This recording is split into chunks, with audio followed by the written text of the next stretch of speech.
అందరికీ నమస్కారం. కూన్సెట్ శ్రీనివాస్ ఛానల్ స్వాగతం. ఫస్ట్ టైం చూసినప్పుడే సబ్స్క్రైబ్ చేసుకొని బెల్ సింబల్ ప్రెస్ చేయండి. మనం ముందు వీడియోలు చూస్తే మీకు ఎక్కువ సమాచారం వస్తుంది. 1700 పైగా వీడియోలు ఉంటాయి. లీగల్గా ఏ డౌట్ వచ్చినా సరే అందులో చూసుకోవచ్చు. ఈరోజు ముఖ్యాంశం ఏంటంటే దేవాలయాలపై ప్రభుత్వ జోక్యంపై సుప్రీంకోర్టులో విచారణ జరిగింది. దాని మీద సుప్రీంకోర్టు ఏం చెప్పింది అన్నది చెప్తాం. అయితే అన్ని దేవాలయాల్ని వారి వారి మతస్థులు నిర్వహించుకుంటుంటే హిందూ దేవాలయాలను మాత్రం దేవాదాయ శాఖ పెట్టి వాళ్ళకి లక్షల జీతాలు ఇచ్చి కోట్లలో ఖర్చు పెట్టి ఈ దేవాలయాలకు వచ్చే ఆదాయం అంతా గవర్నమెంట్లు తినేస్తారనమాట. దీని మీద ఒక పిల్ ఒకటి సుప్రీంకోర్టులో దాఖలు చేశారు.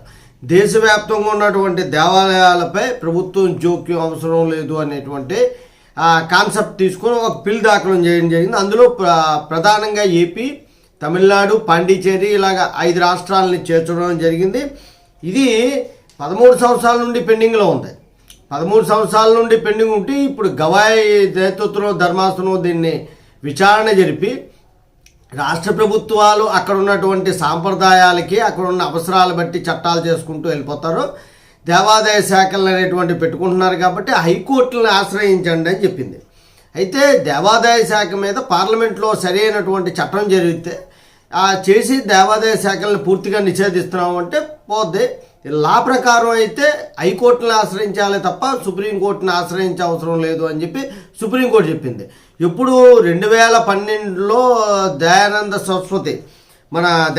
సరస్వతి గారు దాఖలు చేసిన పిటిషన్ 2012లో 2025లో బయటికి తీసి మీరు సుప్రీంకోర్టులో కాదు హైకోర్టులో ఫైల్ చేసుకోండి అని చెప్పారు. అది మన తాలూకా కోర్టులో. అంటే ఇప్పుడు ఎన్ని సంవత్సరాలు అయింది? 12-13 సంవత్సరాల క్రితం దాఖలైన పిటిషన్ని ఇప్పుడు విచారణ జరిపి 13 సంవత్సరాల తర్వాత మీరు హైకోర్టులో వేసుకోండి అన్నారు. వేసిన రోజే విచారణ జరిపితే ఆ రోజే అయిపోయి ఉండేది. లేదా హైకోర్టులో ఈ పాటికి విచారణ అయిపోయి దేవాదాయ శాఖలు అవసరమా లేదా అన్నది తేలిపోయి ఉండేది. ఇదే కోర్టుల తాలూకా గొప్పతనం మీకు తెలియజేయడం కోసం మీది 13 సంవత్సరాల తర్వాత మీరు హైకోర్టులో దాఖలు చేసుకోండి చల్ల కబురు చెప్పింది సుప్రీంకోర్టు. జై హింద్, భారత మాతాకి జై.